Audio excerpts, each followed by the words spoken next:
Hey, what is up, YouTube? Kolst here, and we are here for the first review of Whizbang's Workshop. We have Twitch chat here, putting the hi YouTubes into chat. Everyone's going to be glorious. And for this reviews, going to do stuff a little bit different this time because I should mention this is the neutral review we're starting off. I'm explaining the new rating scale we have. I have notes about it above me, of course, in the top right. But the basic idea of this is that we're going to have a very harsh grading scale actually, because I want to actually use the whole scale. Some people, they just kind of, most cards are going to get like a 3 or 4 out of 5 just because they're all decent, okay, but like I'm going to make it a lot harsher so we can actually use the whole scale. So basically like every point, you start at 0, a 1 out of 5 is basically a card you almost never pick. And then every point from there is like another 25% of how often you actually pick it. So we have a few examples here, like a never pick is like Cactus Rager, a 2 out of 5, a 25% pick, that's like a Gaslight Gatekeeper. A 3 out of 5 is an Angry Hellhound, that's a decent card, one that you don't mind having in your deck. A 4 out of 5, Watcher the Sun, that's a card you're pretty happy to get. And then a 5 out of 5, this is a card that you're pretty much almost always going to pick. The best example I have for that is Burrow Buster, especially in an Excavate class. That's a good example, but it's not a true always pick in a non-Excavate class, of course. But anyway, these are details that aren't that important. And just to note, like, this is a very harsh scale, because even a 2 out of 5, like, for reference, like, a Chillwind Yeti is not even a 2 out of 5. It's probably, it's generous to even say it's a 1.5 on this scale. It's almost unpickable, right? So just to give a sense of how harsh of a scale this is, Yeti used to be the king of the arena, and now it's trashed. So with that, we are going to move on to the actual review here. So first off, we're going to, of course, talk about all the neutrals. The first one we can get out of the way very quickly. This would be a card you could spend 20 minutes talking about because it's very complicated. However, I'm pretty sure this is just not a thing in Arena, so we can just move on very quickly because this says while building your deck, well, you don't formally build your deck in Arena, so I'm pretty sure it's not a thing. If it was a thing, I'm sure it would be really, really good, but it just doesn't exist. So it's not even a 0, it's just a DNE basically. So we will move on. Next up is Corridor Sleeper, a 1-mana 3/5 beast epic tag. Starts dormant after 7 minions die, awaken. So this thing, I just can't imagine you actually want to draft it, honestly. It's just 7 minions is a lot to have die. If you're in a tempo fight, like that will actually happen relatively quickly, and it would actually be really good. However, the problem is, you know how often you just face greedy people that don't do anything, and if they're not doing anything, they're not playing minions that are going to die, and you have to have 7 of your own minions die. Like, it's just not going to happen very quickly at all. And by the time it does, it's going to be way too late for it to have any impact. So even though it could actually be good in some games, it's going to be completely useless in so many other games, and it's like a 1-drop that you're just often not going to want. So I think that makes it a 1 out of 5. You'd probably rather have a Yeti, so we'll just move on there. Next up is Gift Wrapped Whelp, 1 mana 2/1 dragon with Battle Cry. If you're holding a dragon, give it and this minion +1/+1. We're going to talk about this a lot. There are some other classes that specifically have dragon synergy. This is one thing, however, that's going to be tough to know because we still, even though presumably these cards might be entering Arena relatively soon, we don't know exactly when, but we still don't know what the rotation is going to be, so we don't know what sets are in. We don't know how many dragons there are going to be. So that is going to be a big variable on how good this card is. In some metas it might be a 4 out of 5, in some metas it might be a 1, right? So we really don't know. I guess on average it's probably going to be, and it's going to depend a lot on what class you are too. So I would say in most classes it's probably going to be like a 2, but in certain classes it might be like a 3 or a 4, for example. You still might not have dragons even if you're a dragon class, right? So this is one where it's kind of like, I don't know, averages out to probably a 2 or a 3, but like it really could be anywhere on the scale, just depending on the meta, what class you are, and it's your deck, etc. So it's really kind of all over the place. Next up, we have Scarab Keychain, 1 mana 1/1 Battle Cry, discover a 2-cost card. This is actually just pretty darn good because, well, again, we don't know what cards they're going to be in, but you know, 2-cost cards, there's like Flint, Astalor, there's some really good legendaries on 2. You're just not guaranteed to get them. So, oh, I should mention, by the way, in chat as well, you also have the Pepe Star emote. If you want to use those, you can actually do it that way instead of putting the number if you want to. But in any case, yeah, there's some high rolls you can get off of this, but also it's just a really good one drop because you get a 1 mana 1/1, which is, I mean, something, not amazing, but like it's something, and then you get to continue to curve in, right? You can also play this as a 3 drop, just really good. If you think about it, it's basically the same thing as if you play the 2 mana Excavate and then you also get like the 2-cost Treasure, and that's like pretty good, right? So there's a lot of 4 stars in chat, some 3 stars. I would say, yeah, it's probably somewhere between there. I mean, if with our scale, like a Angry Hellhound is like a 3 out of 4, a 3 out of 5, it's probably better than that. It's probably between like a 3 and a 4, I would say. So I'd say like a 3.5 maybe. I think we will go with that. I'm trying to go fast, I'm not going to agonize too much about exactly how many points I give stuff, but we will move on. Next up is Tar Slime. 1 mana 0/3 elemental with taunt. Has +2 attack during your opponent's turn. So it's a 1 mana 2/3. Basically, I mean, it also has taunt, but you can't push any damage with it, so you wouldn't really want it like in an aggressive deck. It's just, it only serves a purpose as far as like tempo, but your opponent can pick their slot on when they want to kill it. So efficiency wise, it is, I guess, like, I mean, Tar Creeper is still an okay card, right? I don't know if that would be like, a Tar Creeper is probably like a 2 on our scale, right? Like, and this is, I mean, it's probably about as good as a Tar Creeper, I guess, right? So we'll probably just say this is probably about a 2. You'll pick it sometimes, but I mean, you're not going to prioritize it super highly, right? So I think we'll just go with a 2 there.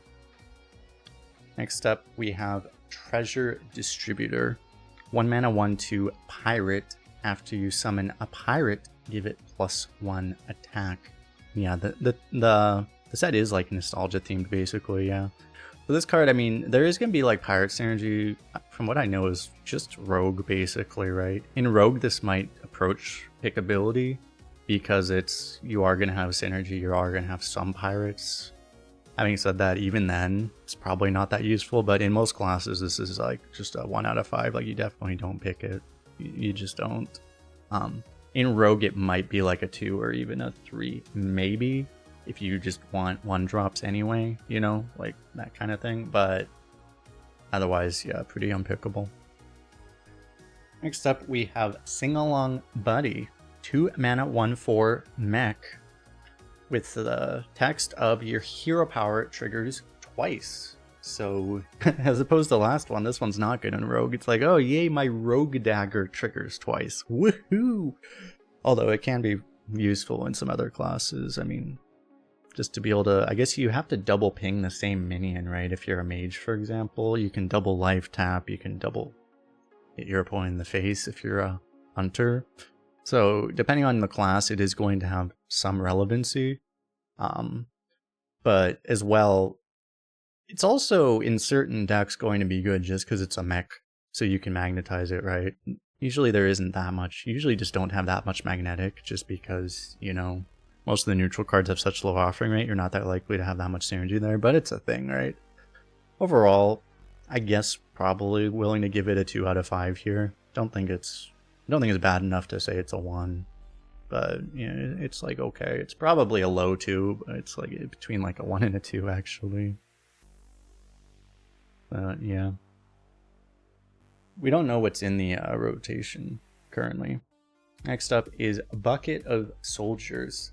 3 mana 0/2 minion Death Rattle. Summon 5 1/1 soldiers with random bonus effects. So this is a weird one because it's like, I mean, it's like an egg, but unlike all the other eggs, most of the eggs just give you an overstated minion. This one gives you a bunch of 1/1s. The weird thing is that a lot of eggs you use to be kind of AoE insurance. If you don't have an activation, you're like, okay, at least it's going to protect me against AoE. But this thing is itself also vulnerable to AoE. You might get like Reborn or Divine Shield or something, so like at least it might not all get swept at once.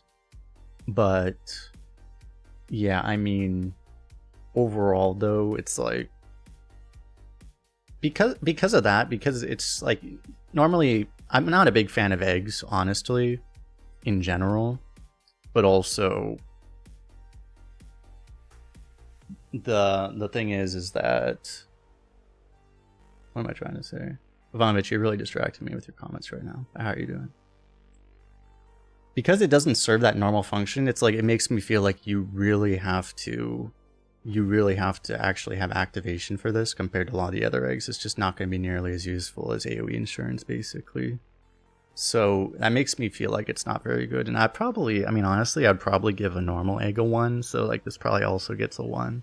It's just if you have the right deck for it, it would probably be better. But like in most decks, I just don't think it would be something you'd actually want to draft. Yeah, you can also, if you're trying to use it for AoE insurance, it also doesn't work because it's also going to overfill your board, right? So it's a little distracting. Or it's a little problematic. Sorry, repeat it. Anyway, next up we have Card Grader. 3 mana 2/4 Naga Battlecry. If you cast a spell while holding this, discover a card from your deck. So you're going to be pulling a card out of your deck. It's better than a draw, basically, right? Because you're discovering, so that's a lot better than a draw. You can coin this, obviously, to get it really quickly, and that can also help with your curve and stuff. But overall, I mean, nowadays, it's like, if you were reading this a long time ago, you'd say, well, it's hard to trigger a spell, but nowadays it's pretty easy. You're just not guaranteed to be able to do it on turn 3, but you probably wouldn't even keep this in your hand anyway, right? So it's not going to be very hard to do, so I don't know if I'd be willing to give this a 4. I've mentioned again how harsh my grading scale is currently. I think a 4 might be too high, basically, but it's definitely at least a 3. I'd probably just say it is a 3, so I think we'll just go with that. Next up we have Clearance Promoter. 3 mana 3/2 Death Rattle. Reduce the cost of 2 spells in your hand by 1. So it's a 3 mana 3/2 straight up. You have to wait for the Death Rattle. There is a chance you don't even have 2 spells. So there's some downsides to this. I think there's one type of deck you would actually want to pick it in. It would be like if you're a big spell mage or something, and you actually want to cheat out a big spell, right? If you have, we'll give like, there's an example of a legendary spell that costs 10 mana, right? To get that down to 9, or Puzzle Box or Rune or whatever. But yeah, overall, I don't think it's really worth it in general. I assume this can't like over discount a coin or something, right? It's not going to waste itself. But I think just in general, like just getting this isn't really going to be exactly worth it. So it's probably just a 1. If you have a lot of if you have a lot of spells, it's not useless. Maybe it's a 2. It might be a 2. It's going to depend on your deck though. So I don't know. We can just settle on like 1.5 maybe. It's not bad, right? As long as you can actually get it, it's like it has some uses, so it's probably okay. You'd basically rate it as like, I mean, maybe it's as good as Yeti, basically, maybe. So that's probably like a 1.5. Next up, we have Cosplay Contestant. 3 mana 3/4. After your opponent plays a minion, transform into a 3/4 copy of it. This is a weird one because it's like, I mean, okay, you can block a Proto Drake, I guess, right? But otherwise, it's like, I mean, this is a face-up trap card, so it's like, your opponent's not going to, I don't know, the only time it's like good, right? You're not going to get a Battle Cry. You can't steal a Battle Cry or something, so it's just like, what are you trying to do with it, right? They're just not going to play a Death Rattle into it. There's a small chance it disrupts them, but usually it's just going to do nothing. So I mean, it's a spider tank indeed, yeah. So I guess, I mean, there's a small chance of disruption, but there's also a small chance, I guess there's certain things that could even backfire with it, right? So that probably offsets it, so it's probably just a spider tank, and again, it's like a 1.5. It's true, like if they're out of value, it's like, yeah, the disruption odds get better, but I don't know. If you're being generous, you give it a 2 out of 5, I think, basically. So that we move on. Next up is Floppy Hydra. 3 mana 2/4 beast. Death Rattle. Shuffle a copy of this into your deck with permanently doubled attack and health. I tried to review all the cards. I actually didn't read this one for some reason. Yeah, so you get like a 3 mana 4/6 as the second one, which is okay. The third one, it starts to go insane really quickly. It's funny because like, yeah, it's kind of like the priest card. I mean, a 2/4 is a lot worse than a 4/3 though, and then a 4/6 is still a lot worse than a 7/6. It's after that it starts to pop off, right? Once it's doubled twice, then it just gets ludicrous, you know? So that's the thing. It also auto wins you fatigue for whatever that's worth. Overall, I probably wouldn't value it that high. Oh, it's a 4/8, not even a 4/6. Okay, well, I guess a 4/8 is probably about the same as a 7/6. You would say maybe. Yeah, you'd probably say about the same. So even the second form is really good. Yeah, it's too good. It scales too fast, honestly, to just say it's bad. The first form is bad, but I mean, it's not that bad, and then it just gets kind of ludicrous really, really quickly. So 2 out of 5 is probably reasonable. I mean, if you're really going for a slow strategy, you might actually value it decently highly. Still probably not above like a 3 out of 5, but like it would be a nice thing to have one of if you're literally going for fatigue though, right? Which certain decks actually do. So there's going to be, I mean, one thing is that there's so many just insane Live Lord cards in the game coming in that it's like a lot of games are really going to get dragged out. So stuff like this is actually going to be relevant. I'll still say this is like a 2 out of 5 though. I think we'll just go with that. Next up, we have Mess Maker, 3 mana, 1/3, Lifesteal Taunt, Death Rattle, deal 1 damage to all enemies. It does go face. Opposed to some cards like this, it's not like deal your attack to all enemies, it's just 1 damage, so there's no way to scale it or anything.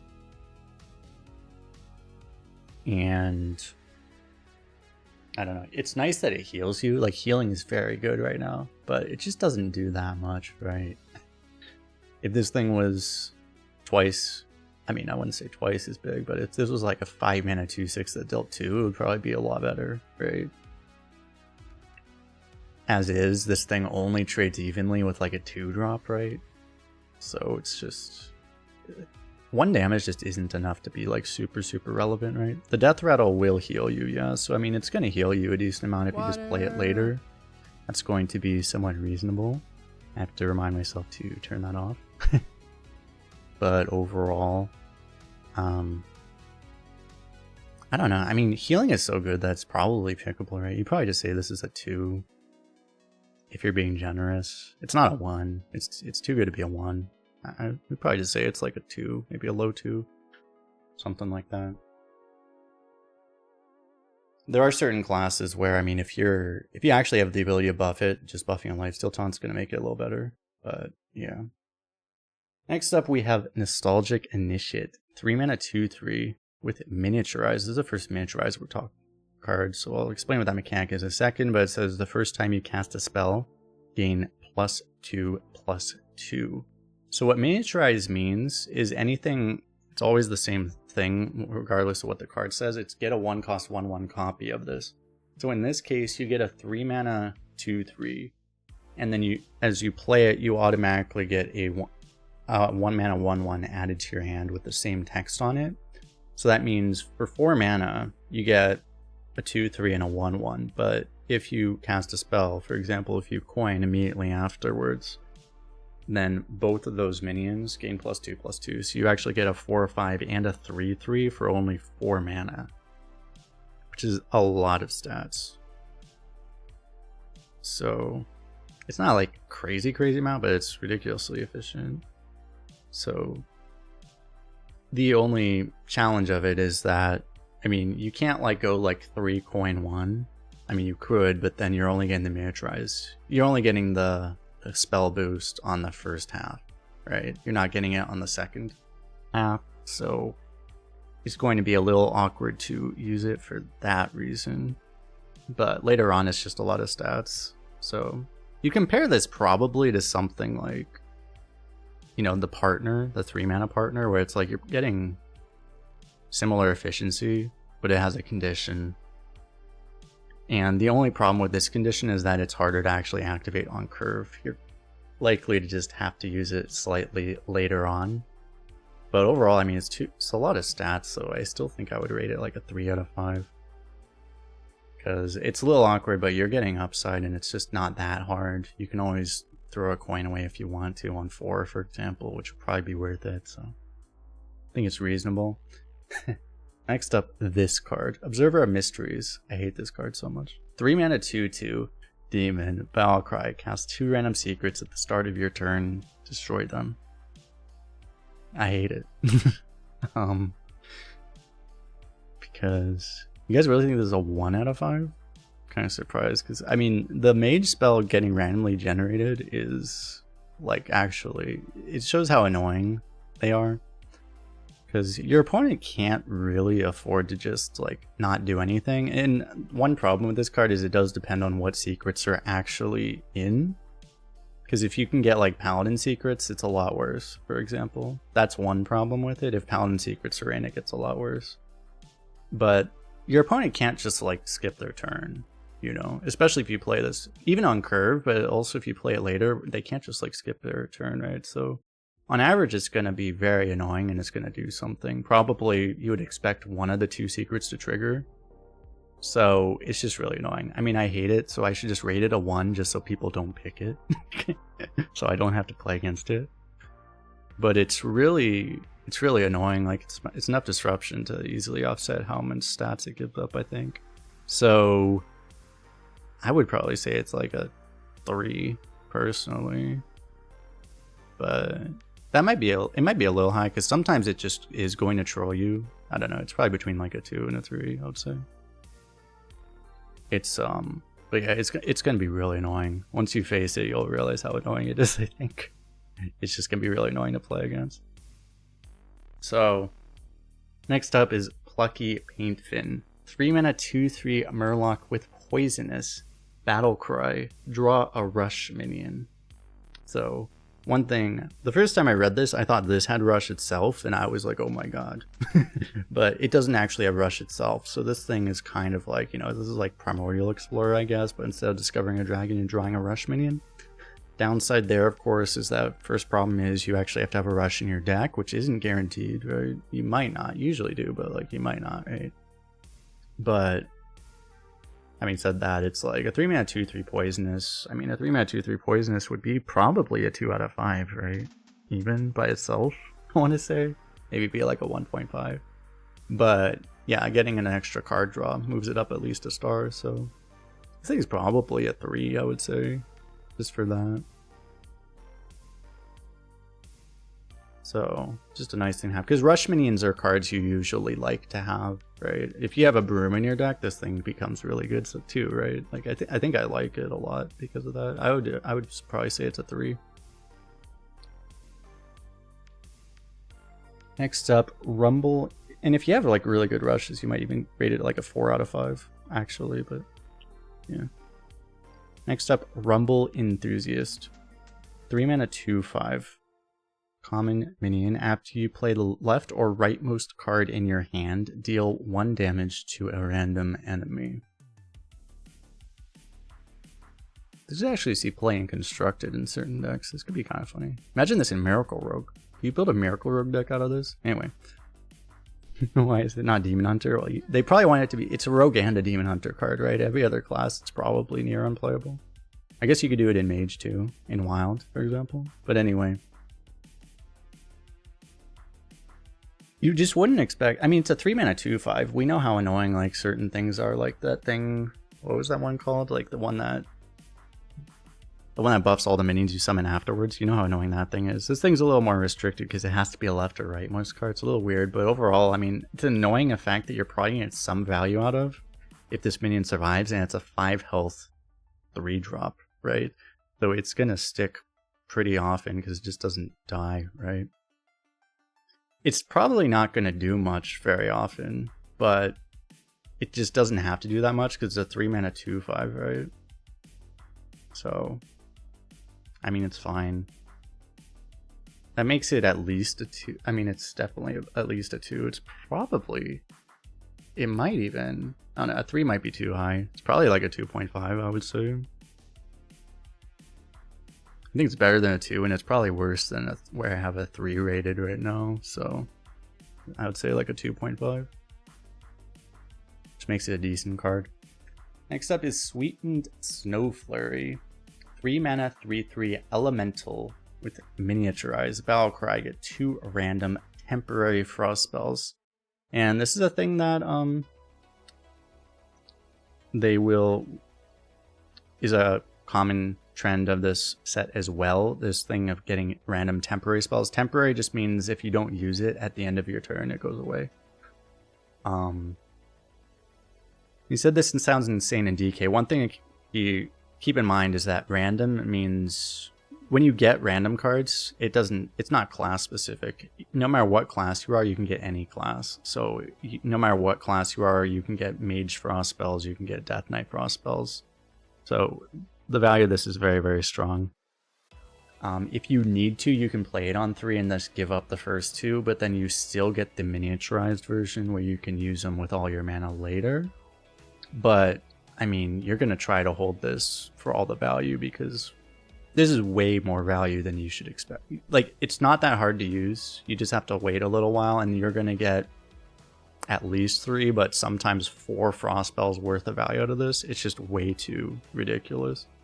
So, I mean, honestly, this might be a 5. If we even had like a 4 yet, I don't even... I'm not sure if we had a 4. This might even just be a 5.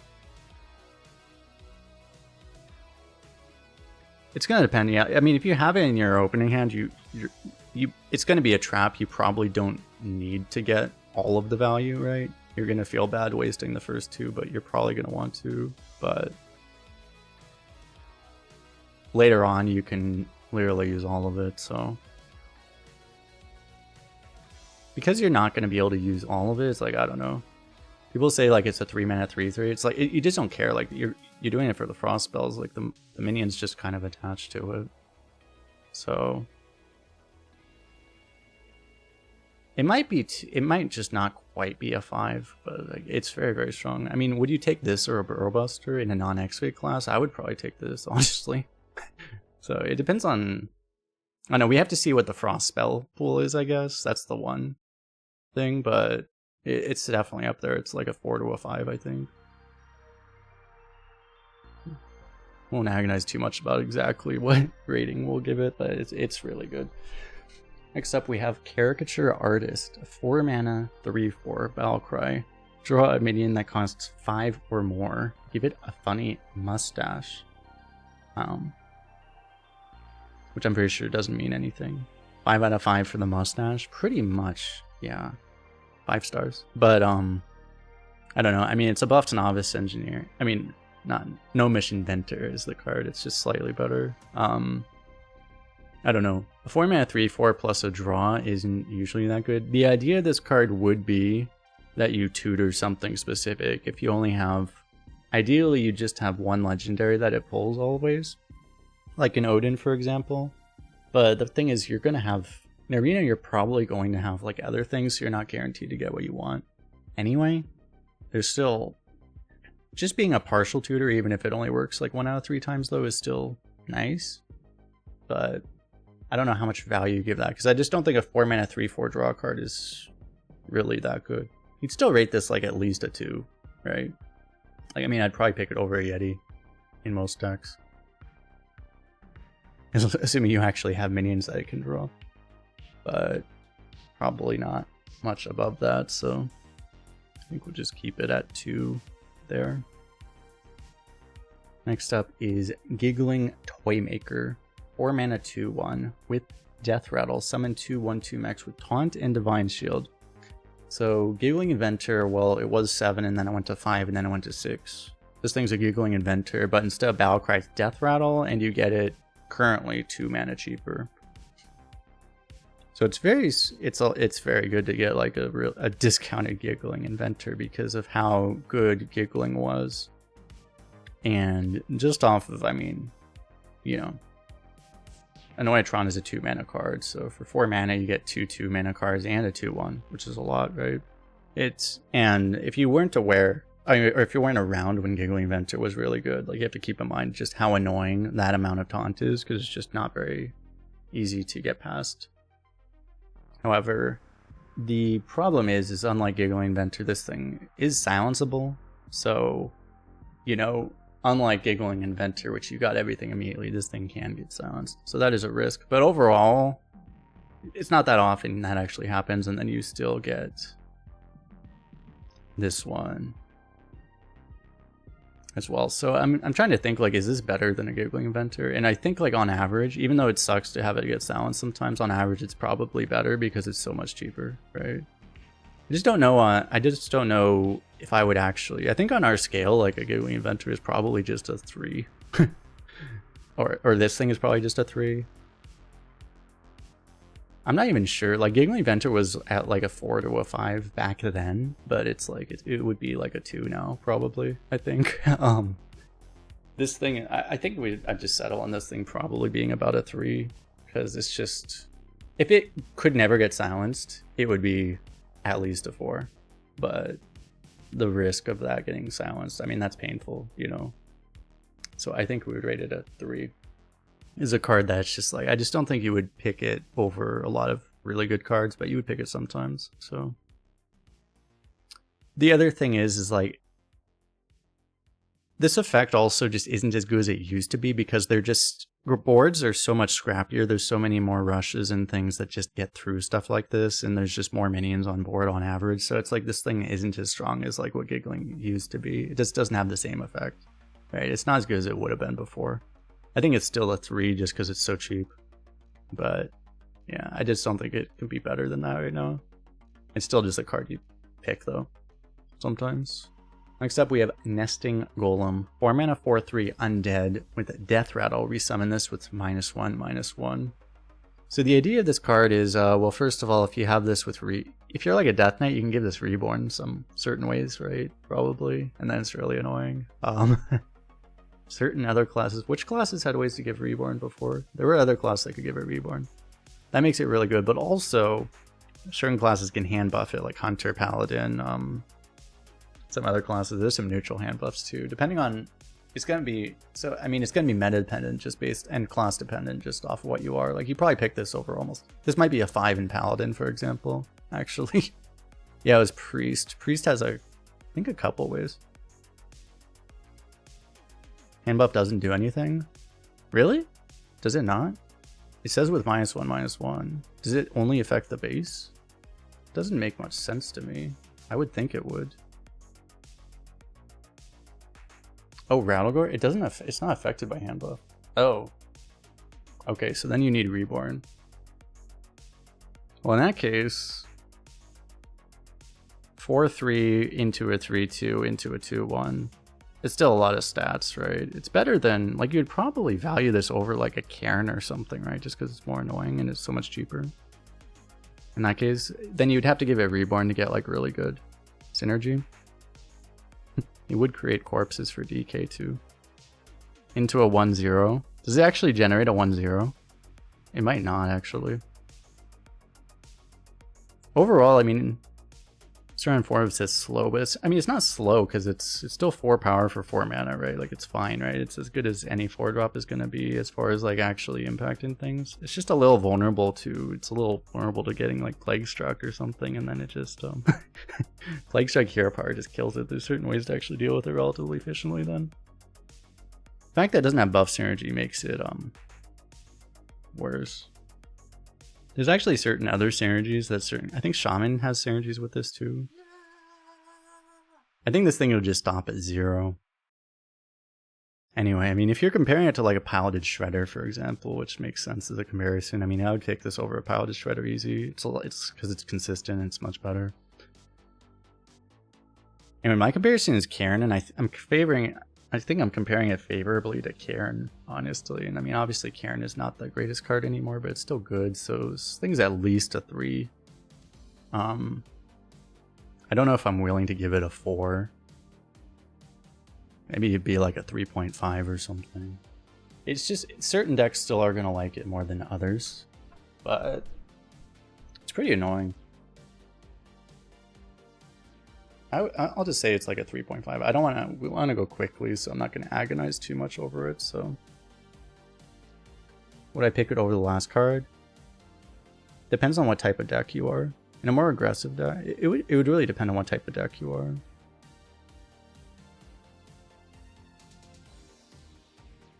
They're honestly probably similar, though. It would depend. Just move on though. Next up, Nostalgic Gnome. 4 mana 4/4 miniaturize with Rush. After this minion deals exact lethal damage on your turn, draw a card.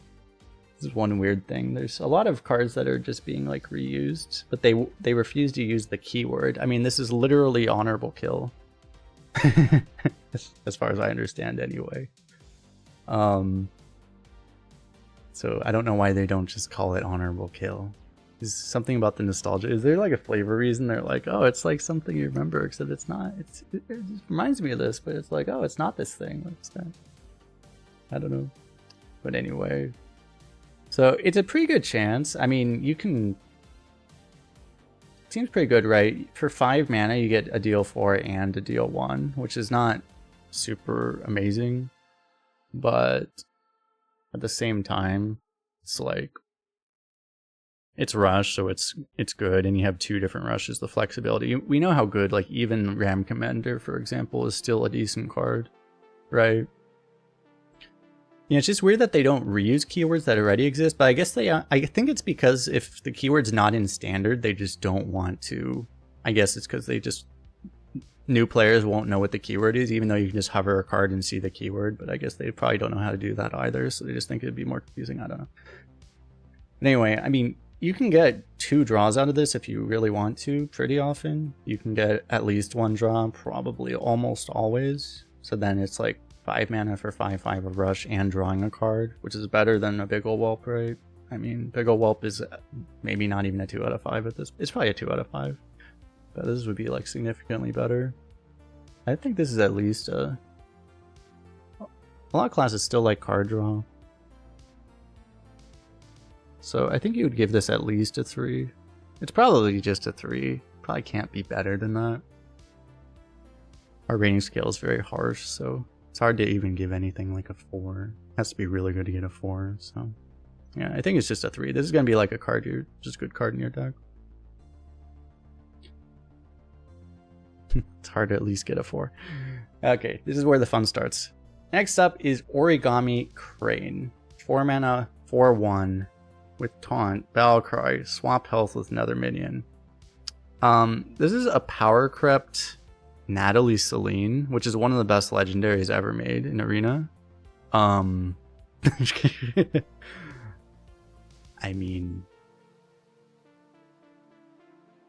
guess I think this is only a 4. I think this is a 5. Like, what would even be better than this? Oh, enemy minions? Yeah, other minions. I mean, this is basically an assassinate, right? I mean, I guess you have to have a ping, which certain classes that's not going to be trivial, right? Yeah, you get to choose the minion. It's targeted. Of course it's targeted. That would be the one thing, is that if you're not a ping class, you're not guaranteed to have the ping, but even non-ping classes can usually ping pretty easily, right? So, I mean, I think this is just... In any ping class, it's easily a 5. I think I would just give it a 5 anyway, in any class, though. Because you'll have some way of pinging. You know you have this card, right? You'll save your ping or whatever you have to do, right? Like, I think...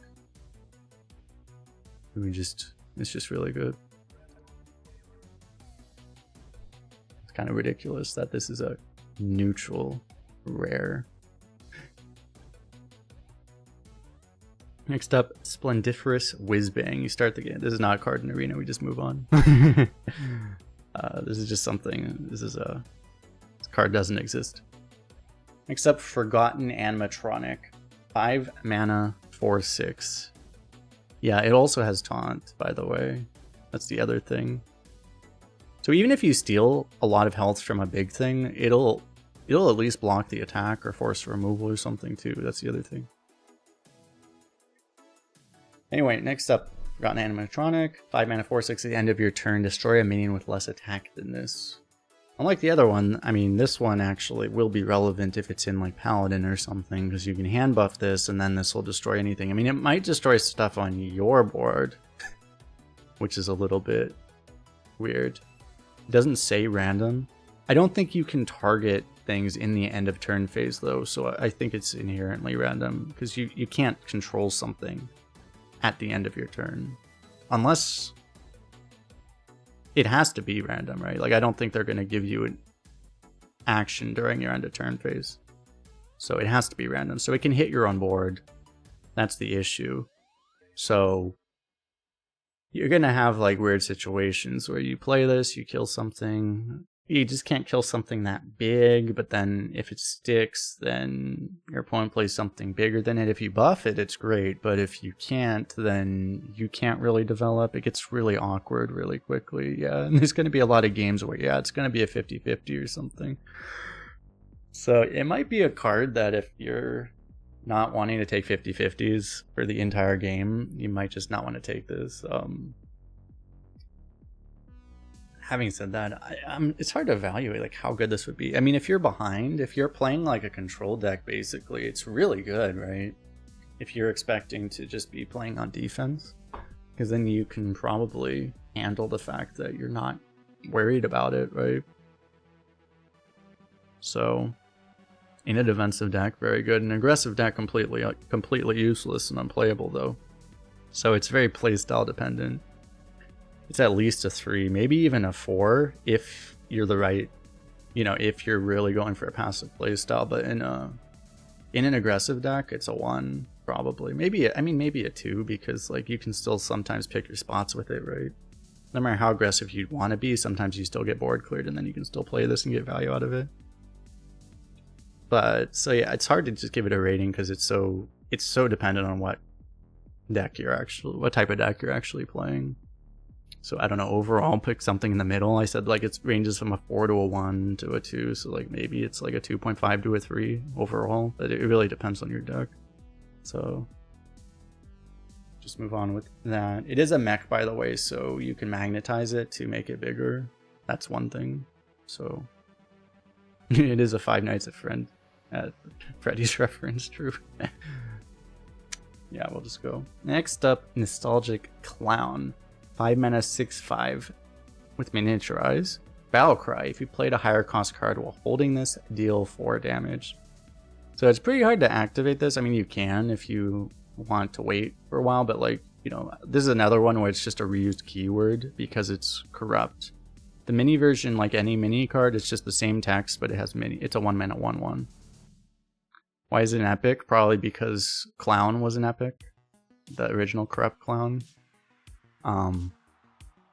But yeah, so but what's going to happen most of the time probably is you're going to have to just play it as a 5 mana 6/5, but then you get this card, which is really strong, which is a 1 mana 1/1. So in that case, I mean, this is very similar to just being a fire elemental, right? Unfortunately, unlike fire elemental, you can't just play Clown and then play the mini, because the mini won't be corrupted yet. So that's a little weird. You can't just play it like a fire elemental on turn 6. But you would have to actually play it on turn 5, and then your opponent knows, so they have a little more agency than you would like, right? Otherwise, you have to just wait to play this until later.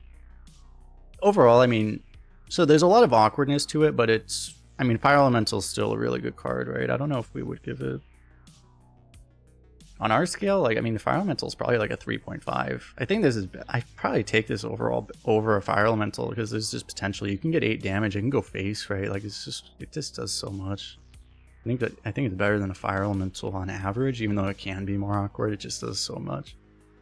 So, I don't think I'm willing, I think I will give it a 4. I don't think I rate it above that. You can't give it above that though. There's more Origami cards. I have to get all of our 5s, so I think it is a really good card though. So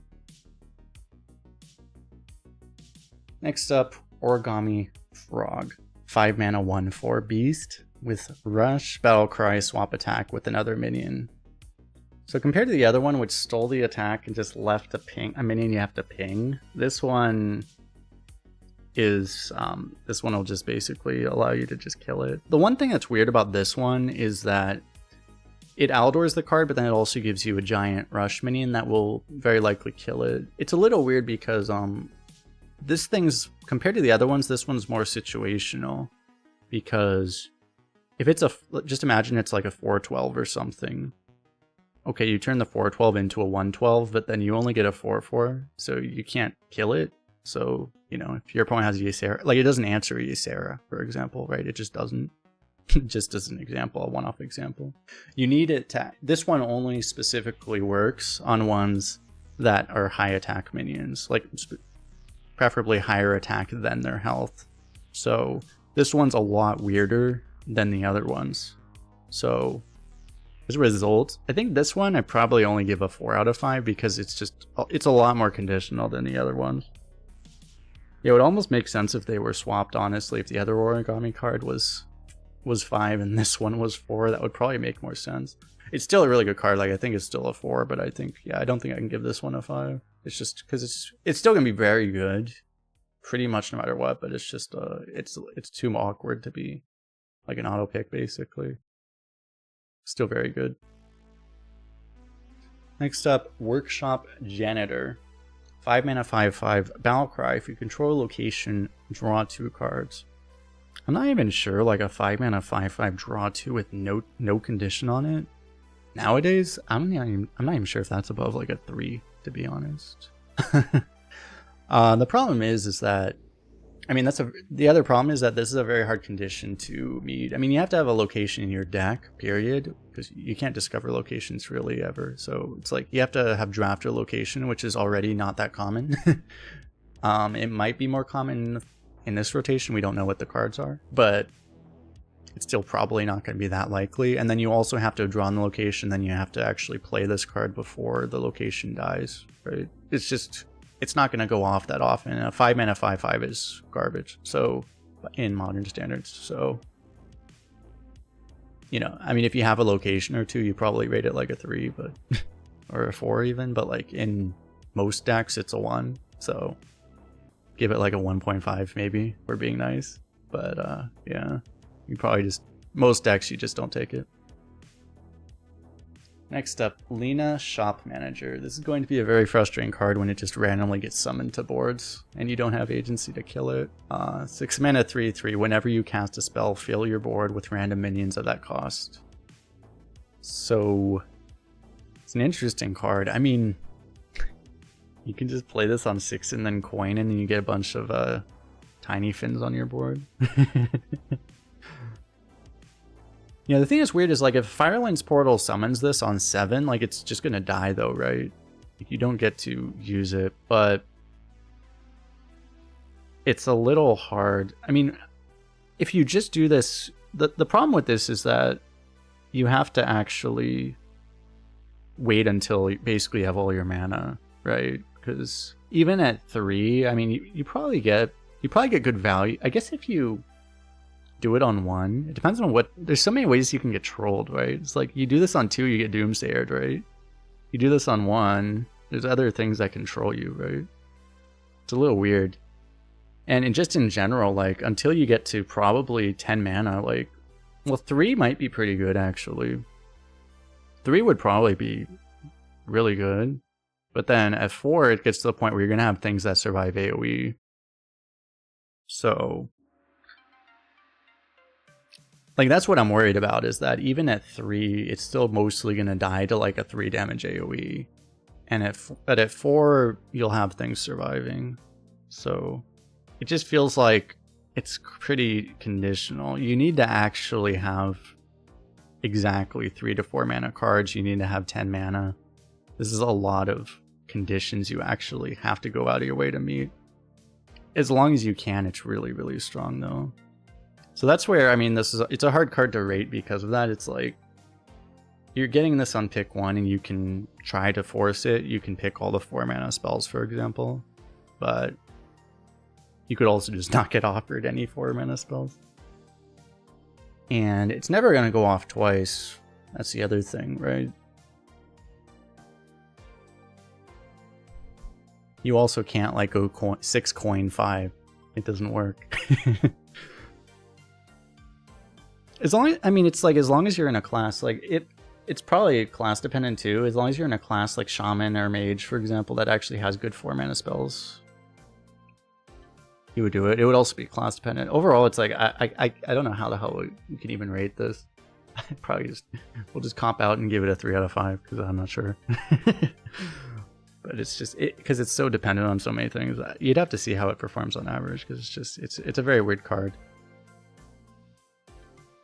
How's not a 5? I've been spending like 3 minutes explaining why it's not a 5. Because no matter what, it'll also just get board cleared. So by any large board clear also. So if you can actually get it to work, then it's really good. But it's like it's 10 mana in that case. So I don't know. You could talk me into maybe like a 4, but it's just like I don't think it's like a lot of conditions basically. It's like saying Scourge will just get board clear, but Scourge will also generate minions that are bigger than board clears. That's the other thing. Next up is Origami Dragon. 6 mana 1/1 dragon with Divine Shield, Lifesteal, Battle Cry. Swap stats with another minion. So you haven't noticed, the first Origami card stole health, the second one stole attack, and then this one steals both.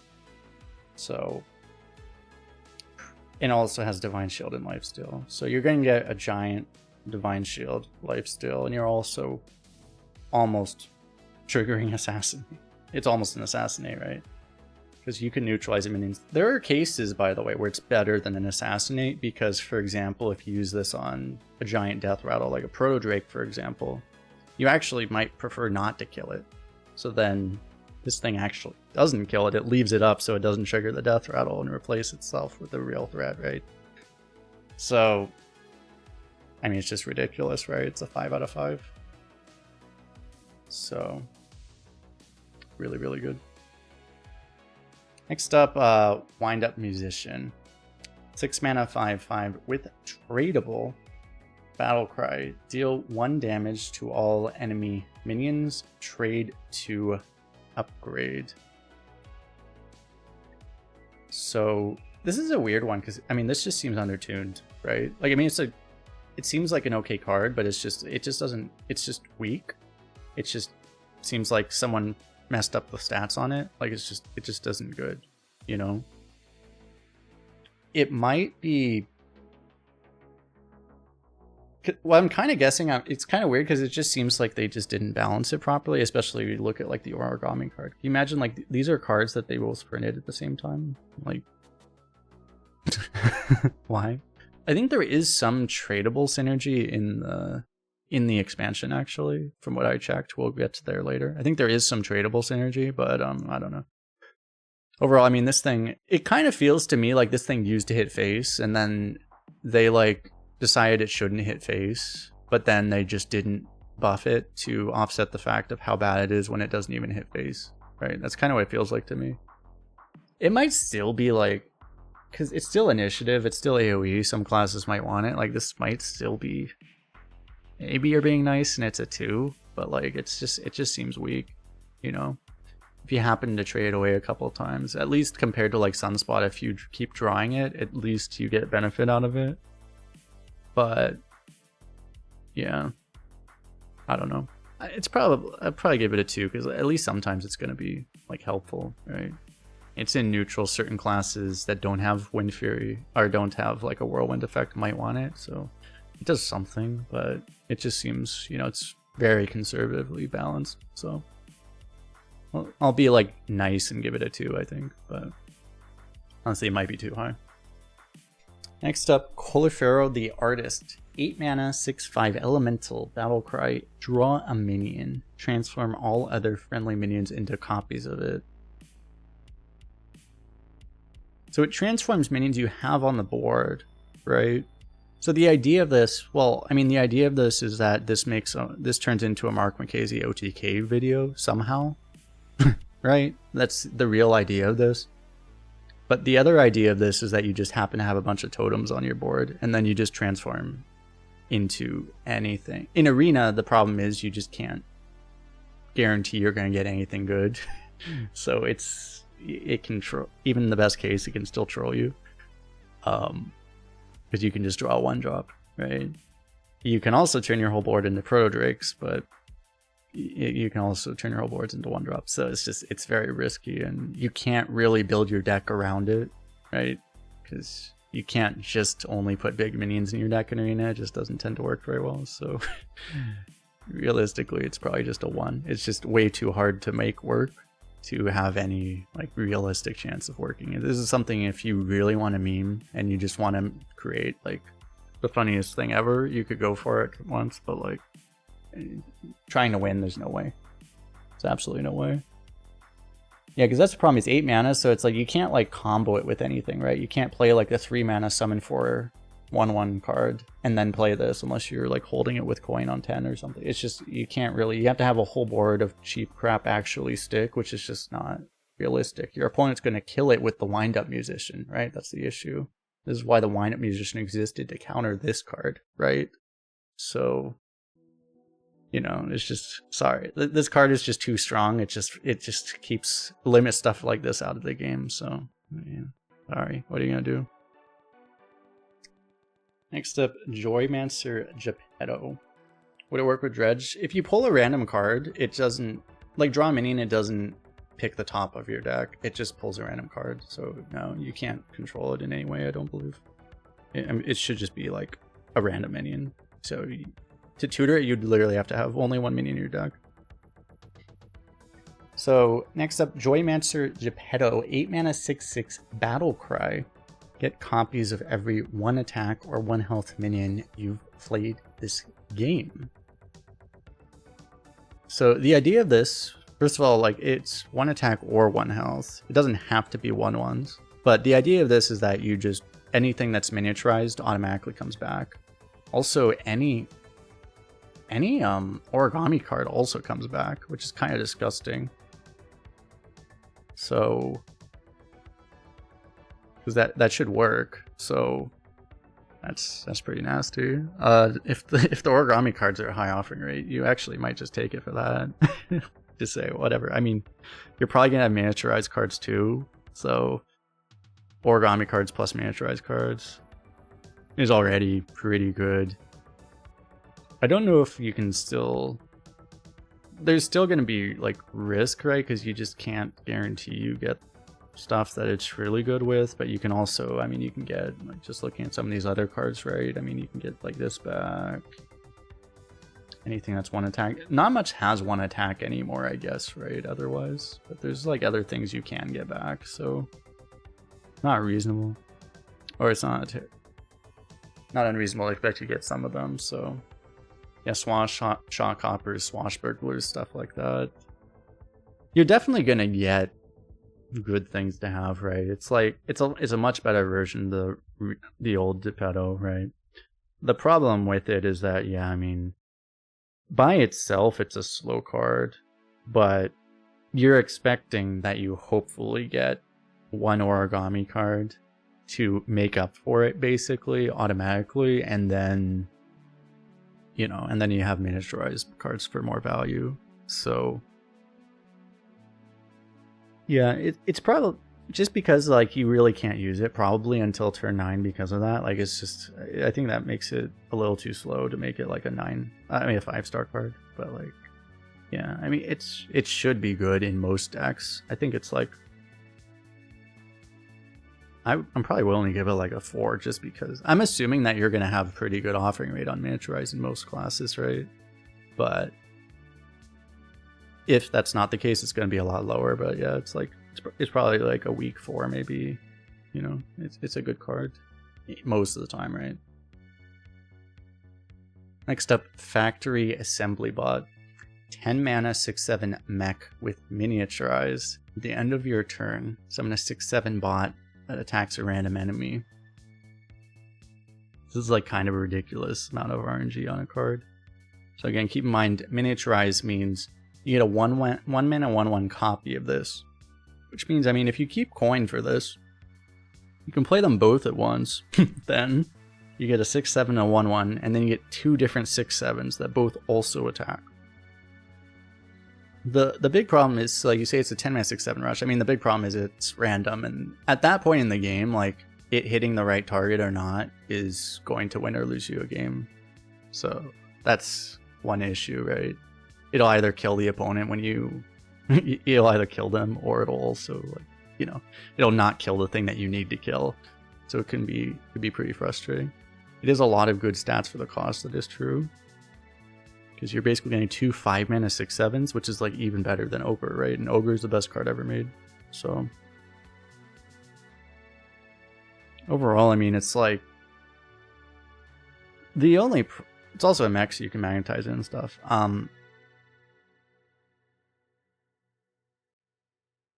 Overall, I mean, the only big problem is that you have to wait until turn 10. If you actually play this and don't die, it's ridiculous, right? Because you're getting so many stats immediately, and then you get this thing, which is like the most overpowered card ever exist in this game, basically. You know, getting a 1 mana, a mini version of this.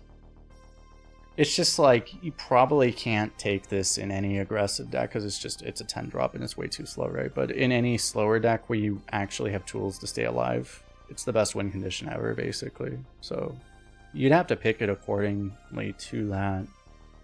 It's kind of similar to, remember, like, the 10 mana 8/8 that summons an 8/8 rush, or 8/8 rush that summons an 8/8 rush. It's kind of like that card, right? It's a big win con that you can even in aggressive decks, you can pick one just to have this like a backup win condition. You can do it that way, kind of like you would with that card, but it's probably better used in more greedy decks where you're expecting to win by value and you just have other cards that keep you alive to the point, right? Yeah, Stoneborn General is the card I'm thinking of. It kind of compares somewhat similarly to that one, basically.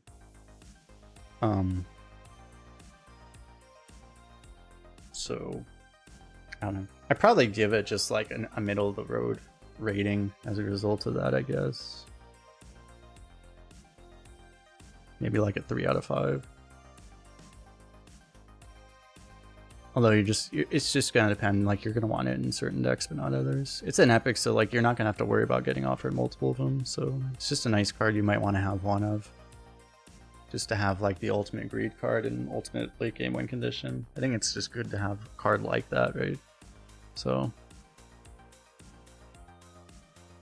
it may even perform better than that, just because in the stats, like, a lot of players play too greedy, and like this kind of card is like the best thing you can have, right? But as a higher skilled player, you might just not want a 10 drop, but it's like it's so powerful, right? It does so much for one card. It's just a little ridiculous. So a lot of initiative. So I think it's just so strong that if you get there, it's there's not much better that you could even have for a single card. Last card we have here for the neutrals, Playhouse Giant. Warning, not a playhouse, do not attempt to climb. It says it's a playhouse though. How does that work? Anyway, 20 mana 8/8 mech, costs 1 less for each card you draw in this game. So there is some card draw, and this would be tradable synergy actually. So that's one thing to keep in mind. So it's going to be a little, if you have a lot of tradables, that's one thing. But still, you don't always have that much card draw. A lot of classes rely more on generation than draw nowadays in Arena, and if you're just going off of natural card draw, you can't even play this until turn 12, right? And this isn't even good until like turn 16, right? So it's just it's so unplayable. It's completely unplayable for so long in most decks. Yeah, no, it doesn't count the mulligan. Like, your first draw is your turn 1 draw. It does not count like if you mulligan or anything, because the other cards are the same way. It does not count until you actually start drawing, until the actual game starts. So it just costs too much, right? There's just, obviously, if you were constructed and you could just, your miracle or whatever, you can just draw your whole deck in 2 turns, right? You can do it, but like, it's just, this thing is not, it's not worth the upside. It takes way too long to activate. And I mean, if you have a whole bunch of card draw, you're a rogue, you have 777s, I mean, maybe this becomes playable. If you're a demon hunter, you have a lot of draw, maybe it's reasonable, right?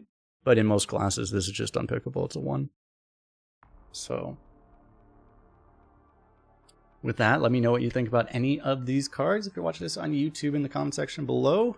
Appreciate everyone, guys, for hanging out. Let me know what you think about new mechanics or anything. But yeah, we're going to jump right into the next all the class card reviews now. If you're watching this on YouTube, by the way, I should have mentioned this at the beginning of the video. I am streaming live on Twitch. This will probably be live on YouTube in like, I don't know, 30, 45 minutes or something. So if you're watching this as this has been recently launched, I will still be streaming very likely on Twitch, so you can actually come join us. The link's, of course, in the description. But in any case, appreciate you guys all hanging out. We'll see you guys in the next one.